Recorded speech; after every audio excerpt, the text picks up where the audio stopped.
کہ یہ دیوبند ہے کیا، پہلے میں یہ ذرا آپ کو بتا دوں. دیوبند کوئی مسلک نہیں ہے. صحابہ، تابعین، تبع تابعین سے جو اسلام چلا آ رہا ہے نا، وہی ہندوستان میں چلا آ رہا تھا جب تک انگریز کے قدم ہندوستان میں نہیں آئے تھے. جب انگریز ہندوستان میں آیا بہت سارے فرقے پیدا ہوئے. ان فرقوں میں کیا بتاؤں، بدعتی بھی پیدا ہوئے. ان فرقوں میں ترک تقلید کا مسئلہ بھی آیا، کیونکہ انگریز نے دیکھا کہ یار یہ ایک فقہ کو فالو کرتے ہیں، باقی سب کو کیا سمجھتے ہیں، صحیح سمجھتے ہیں. اور امام ابو حنیفہ تو نیوٹرل تھے نا، نیوٹرل ہو کے انہوں نے تحقیق کی تو یہ اس کو فالو کر رہے ہیں، باقی سب کو کیا سمجھ رہے ہیں، تو یہ تو لڑ ہی نہیں رہے آپس میں. تو بڑے تمیز سے چلتے آ رہے ہیں، بڑے تمیز سے وہ ہے نا چلتا. تو انگریز نے دیکھا ان کو کہاں کہاں توڑا جا سکتا ہے. انگریز نے کیا کیا، انگریز نے کہا کہ اس ختم نبوت کا مسئلہ کھڑا کرو. بولو آخری نبی نہیں، ایک اور نبی نکالو. مرزا غلام محمد قادیانی کو نکالا. پھر ترک تقلید کا مسئلہ پہلے بھی تھا، اتنا جاندار نہیں تھا. انگریز نے کہا یہ مسئلہ کھڑا کرو. یہ ابو حنیفہ کیوں بھائی؟ پھر تاکہ ہر آدمی اپنی رائے پیش کرے گا.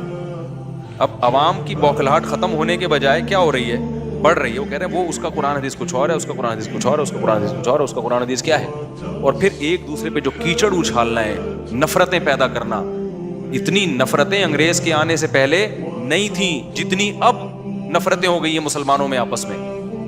تو اس نے کہا اس پہ بھی. پھر دوسرا اس نے کہا منکرین حدیث جو پرویزی فرقہ ہے کہ بھئی ہم قرآن کو مانیں. دیکھو انگریز یہ نہیں کر سکتا تھا کہ اسلام کا انکار کر دے. مذہب کا انکار پر لانا آسان نہیں ہوتا. مذہب سے انسان کو فطری محبت ہوتی ہے. عیسائیوں نے اب تک عیسائیت نہیں چھوڑی ہے. میجورٹی تو عیسائیت کو مانتی ہے نا ابھی بھی.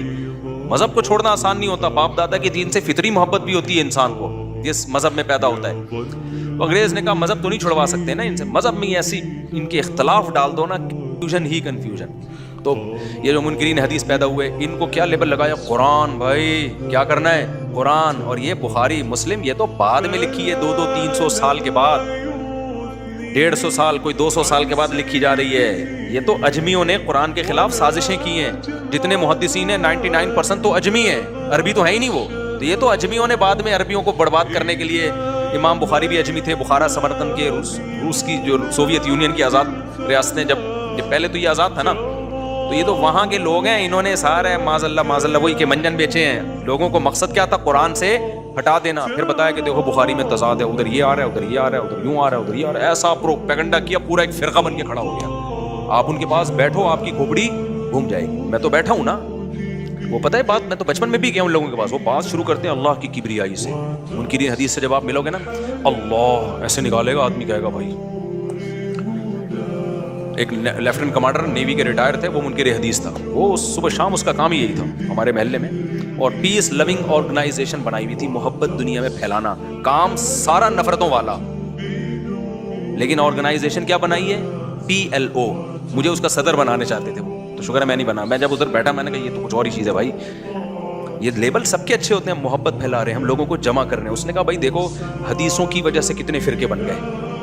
حدیث رفع الیدین کرنے کی بھی ہے، نہیں کرنے کی بھی ہے، زور سے آمین کی بھی ہے، آہستہ آمین کی بھی ہے، امام کے پیچھے فاتحہ پڑھو والی بھی ہے، امام کے پیچھے فاتحہ نہیں پڑھو والی بھی ہے.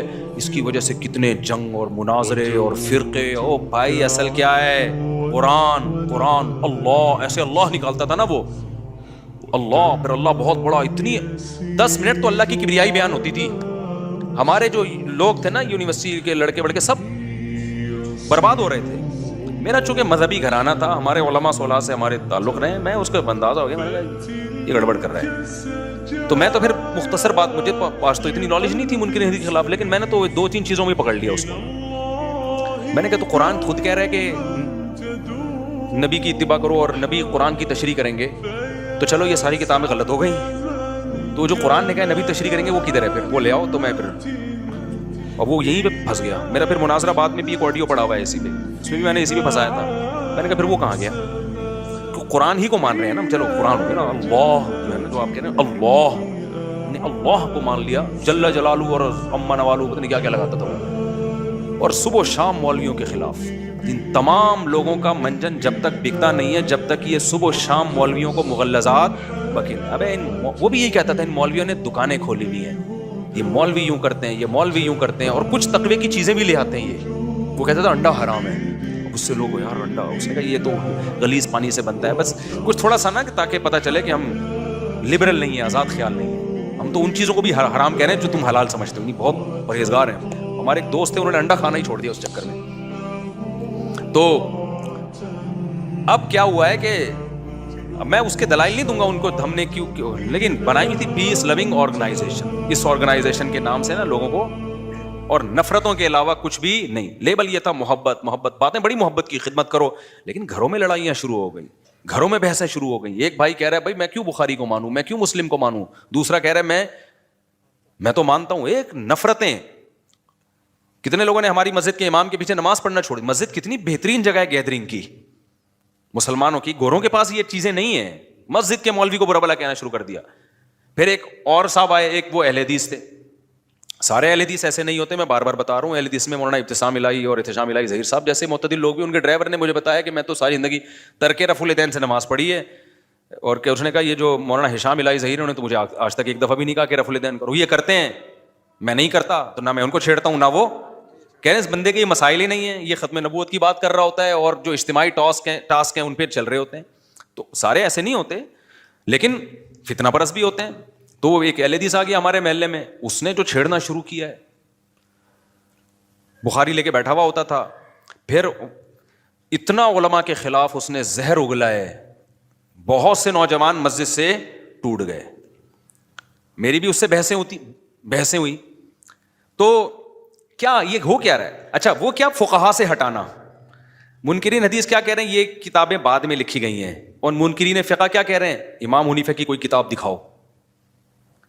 بھائی امام حنیفہ کی نہیں ہے, ان کے شاگردوں کی. تو ابے اتنے بعد میں کتابیں لکھی گئی ہیں تو وہ کتابیں ہمارے لیے حجت نہیں ہے. صحابہ کے دور میں کون سی کتاب تھی فقہ کی جس کو صحابہ عمل کرتے تھے؟ صحابہ کے دور میں کون سا فقہ حنفی تھا؟ حالانکہ اصل یہ تھا کہ قرآن و سنت کی ایک تشریح وہ ہے جو ائمہ مجتہدین ریٹن فارم میں لکھ کے چلے گئے ہیں, اس کو فالو کر لو بھائی. اس میں کیا ہے آسانی. جب تک ریٹن میں نہیں تھی تو لوگ اپنی مرضی سے علماء سے مسئلہ پوچھتے تھے. جب ہر چیز ریٹن میں آ گئی تو فقہ بھی کس میں آ گیا؟ ریٹن میں آ گیا. حدیث بھی ریٹن میں آ گئی, حدیثیں بھی تھیں, فقہ بھی تھا, ریٹن فارم میں بعد میں مرتب ہوا ہے. اب جیسے حدیث میں امام بخاری کی کتاب کو بخاری کا نام دے دیا, محمدی کتاب کا نام تھوڑی دیا. تو ایسے ابو حنیفہ نے جو قرآن و سنت سے نیوٹرل ہو کے مسائل نکالے, ان کو نام ہم نے کیا دے دیا؟ فقہ حنفی کا نام دے دیا کہ مرتب وہ ہیں, وہ ان کے شاگرد مرتب ہیں. امام مالک کے فقہ کو مالکیہ کا نام دے دیا. تو اس میں کون سی قیامت آ گئی؟ اس سے امت ٹوٹنے سے کیا ہو گئی؟ بچ گئی کہ بھائی انہی میں سے کسی کو فالو کرو. جیسے حدیث میں کیا ہوا کہ بچ گئی. اب ہر آدمی سندوں کی بحث نہیں کر سکتا, بھائی یہ کتابیں ہیں, یہ ہیں. تو جو کام منکرین حدیث کیا تھا وہی جو متشدد قسم کے اہل حدیث تھے نا, انہوں نے وہ کرنا شروع کر دیا. مجھے اب وہ بچپن کا وہ اہل حدیث سے ابھی تک مناظرہ یاد ہے. مجھے منکرین حدیث سے واسطہ پڑا. پھر کیا ہوا, جو اہل حدیث حضرات, ایک تھا بڑا شرارتی تھا وہ. میں پھر بار بار کہوں سارے اہل حدیث شرارتی نہیں ہوتے, اور سارے بیوقوف نیک نہیں ہوتے, یہ بھی بتا دوں. کچھ ایسے ہوتے ہیں جو بدعت کو صرف اہل حدیث کی مخالفت میں اس بدعت کو یعنی سنت قرار دینے کی کوشش کرتے ہیں, حالانکہ ان کو پتہ ہوتا ہے کہ ہمارے پاس اس کی کوئی دلیل نہیں ہے. تو دودھ کے سارے دھلے ہوئے نہیں ہوتے. تو وہ متشدد تھا, اس لیے میں اس کی بات کر رہا ہوں. تو اس نے کیا کیا, مجھے کہنے لگا یار یہ جو ہے نا اتنے سارے فرقے حنفی, شافعی, مالکی, حنبلی, قرآن و سنت پہ کیوں نہیں آ جاتے؟ تو میں نے کہا یہ کیا تورات اور انجیل پہ آئے ہوئے تھے یہ لوگ؟ اچھا اس وقت واقعی مجھے کچھ نہیں ان چیزوں کا زیادہ پتہ تھا, میری تو 16-17 سال عمر تھی.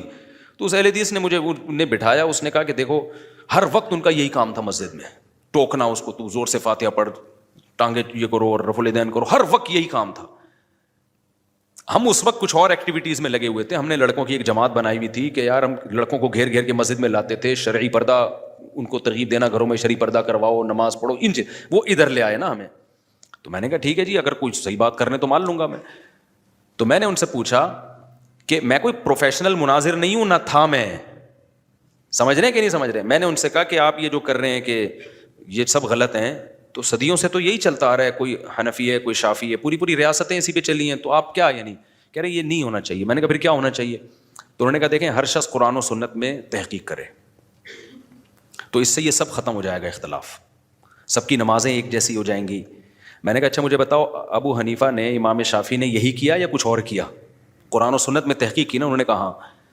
میں نے کہا ان کا علم ہم سے زیادہ, ان کا تقویٰ ہم سے زیادہ, وہ صحابہ کے زمانے کے قریب تھے, ان میں غلطی کا امکان ہم سے کم, پھر بھی 4 بن گئے. اور جب 4 ارب امت, 1 ارب 22 کروڑ امت کے لوگ قرآن و سنت پہ تحقیق کریں گے تو 1 ارب 22 کروڑ فقہ بنیں گے.